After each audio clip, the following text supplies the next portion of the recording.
ওনার মুখের ভাষা অত্যন্ত খারাপ। প্রথমত উনি মহিলাদের অনেক কুকত্ব ভাষা বলেন, এবং সবথেকে বড় কথা উনি মহিলাদের মেসেজ করেন, খারাপ মেসেজ করেন, ভিডিও কল করেন, এগুলো তো করেন উনি। উনি আজকে ধিক্কার মিছিল চলে যাচ্ছেন গোটা ত্রিপুরা শহরে, অথচ উনিই তো মহিলাদের সম্মান দিতে জানেন না। তো এটাও তো একটা মহিলাদের ওপর মানে একটা অসম্মানজনক ঘটনা না? কিভাবে মহিলারা অভিযোগ করেন না? মহিলারা অভিযোগ করে না, অনেকে ভয়ে, আমরা ভয় পাই না তাই অভিযোগ করি।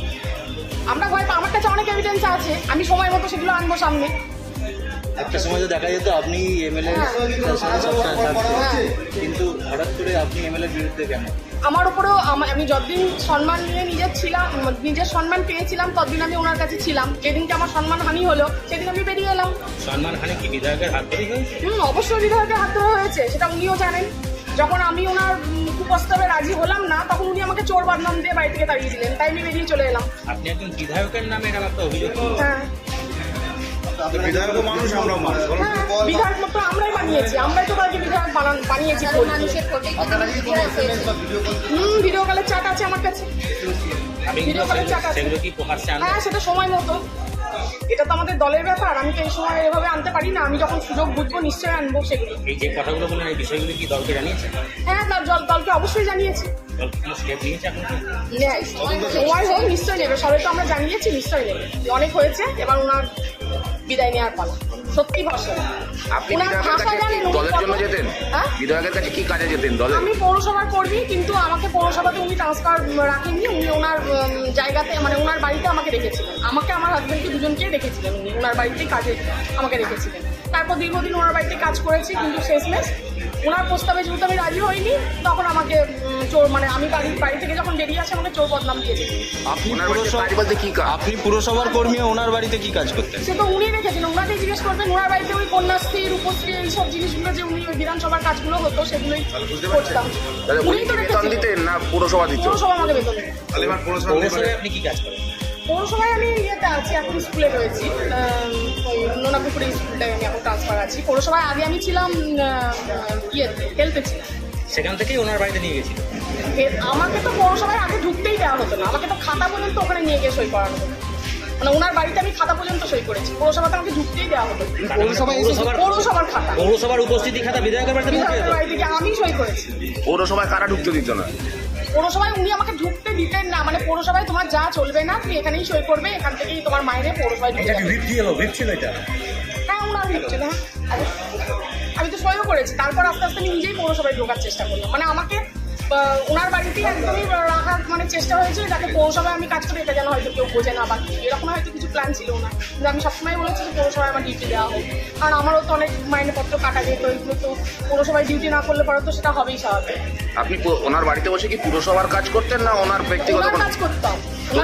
হ্যাঁ, আমাকে দিয়ে টেবিল পরিষ্কার করাতো, আমাকে দিয়ে নিজের জুতো পরিষ্কার করাতো, এগুলোও করাতো, চা দেওয়াতো, লক্ষ্মী এগুলোও করাতো, কন্যাশ্রী, রূপশ্রী এগুলোও করাতো, এগুলো করাতো তো আমাকে। বিধানসভার অনেক লোকই জানে যে আমি ওনার জুতোগুলো পরিষ্কার করতাম, জুতো পরিয়ে দিতাম, এগুলো তো করতাম, অনেকেই দেখেছে। আপনার হাজব্যান্ড? আমার হাজব্যান্ড ওই চিঠি চাপাটি হসপিটালে হ্যান ত্যান এগুলোই করতো আর কি ওনার কাছে। উনিও কি পুরসভার কর্মী ছিলেন? না, উনি তো আলাদা, উনি রাইটার্সের করতেন, নবান্নের করতেন, সরি এখন তো নবান্ন। উনি ওনার বাড়িতে যেতেন কেন? উনি যেতেন, আমি মানে ওনার যেহেতু ওরকম লেখার লোকের অভাব ছিল, মানে তখন ছেড়ে গেছিল একজন করতো, তো সেই কারণেই আমার হাজব্যান্ডকে ডাকা হয়েছিল, এবং আমার হাজব্যান্ড আমার কথা মতোই ওখানে যেত, এবং 1.5 ঘন্টা মতোই সামান্য লিখে তারপর চলে যেত আবার অফিসে। নবান্নের কাজের বাইরে? নবান্নে চলে যেত, হ্যাঁ নবান্নে চলে যেত। এটার জন্য উনি আলাদা মাইনে দিতেন, এটা পৌরসভার মাইনে না, উনি আলাদা ওনাকে 4,000 টাকা দিতেন। 6 বছর 7 বছর মতো কাজ করেছি, 4,000 টাকাতেই করি। আপনি কতদিন ছিলেন? এখন দুজনেই ছেড়ে দিয়েছি। এমএলএর বাড়িতে কতদিন ছিলেন? আমি ছিলাম 16 সাল থেকে। কবে ছেড়েছেন তাও? আমি ছেড়েছি আজকে প্রায় 6 মাস হতে চললো। কিন্তু আমরা লোক মারফত জেনেছি উনি কোনো একটা চাকরিরও আলাদা দাবি করেছিলেন, সরকারি চাকরি চান বিধায়কের কাছে, সেই দাবি ওনার পূরণ হয়নি, তো সেটাও ওনার একটা ক্ষোভ। তার মানে উনি কি নিজে থেকেই দিদি উনি কি নিজে থেকেই অপপ্রচার করছেন না কারোর ইশারাতে অপপ্রচার করছেন? দেখুন, এটা তো মানুষ তো অন্ধ নয়, মানুষ বুঝতে পারছে যে উনি কারো অঙ্গুলি হেলনেই চলছেন। কারণ তা না হলে একজন পরিচারিকাকে নিয়ে মিউনিসিপ্যালিটিতে কেন মিটিং হবে, এবং পরিচারিকার সাথে যারা ছিল, আবারও বলছি, তাদের সঙ্গে মিউনিসিপ্যালিটির কোনো যোগসূত্র নেই। এই যে বলছেন পুরসভার কর্মী, কে?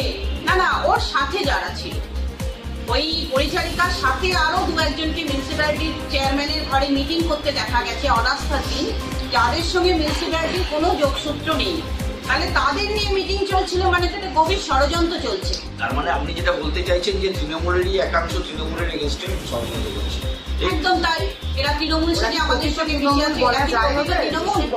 দেখুন, আমরা কিছু পাইনি দলের কাছে, কিন্তু আমরা তবু আঁকড়ে পড়ে আছি কেন? আমরা দলটাকে ভালোবাসি, আমরা দলটাকে ভালোবাসি।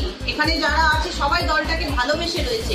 আর এরা সব নতুন এসে বিভিন্ন আশায়, বিভিন্ন চাহিদায় তারা তাদের ক্ষোভ প্রকাশ করছে। যখনই পাচ্ছে না তারা ক্ষোভ উগড়ে দিচ্ছে। চুজুরের গোষ্ঠীদ্বন্দ্ব প্রকোপ। এখন গোষ্ঠীদ্বন্দ্ব বলে কিছু নেই, কিন্তু এরা তো নামেই তৃণমূল, এরা ওপরে তৃণমূল, মানে এটা ওপরে। আপনি বলছেন? না না, আমি বলছি না, এটা প্রমাণিত। চেয়ারম্যান তো তৃণমূলই। চেয়ারম্যান তৃণমূল, ঠিক আছে, তাহলে উনি আজকে গরিব মানুষের 1 টাকাও ঋণ মুকুব করেন না কখনো। উনি বিজেপির পার্টি অফিসের ৭৪,০০০ টাকা ট্যাক্স কি করে মুকুব করলেন?